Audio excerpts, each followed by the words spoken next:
Nakasalampak sa sahig ang babaeng ito nang abutan ng NBI agents sa kanilang rescue operation sa bahay na ito sa isang exclusive subdivision sa Parañaque. NBI kami ate, ha? Tara tayo mo siya. Hands up! Hands up! Sa ikatlong palapag, inabutan pang naka-online ang Chinese nationals na ito.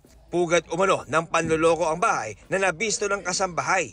Pero nang malaman niya yan, sabi ng kasambahay, may istulang ikinulong na daw siya sa loob ng bahay. Nung bigla akong umakyat doon at nakita ko na gano'n yung trabaho nila kasi nung malaman ko, binabawalan na nila ako umakyat, binabawalan na nila ako lumabas kasi baka daw magkwento ako sa labas. Nag-start ng November na hindi na siya pinapalabas at restricted na lahat ang galaw niya doon. Kahit sa paggamit niya ng cellphone, hindi na rin siya pinapagamit ng maayos.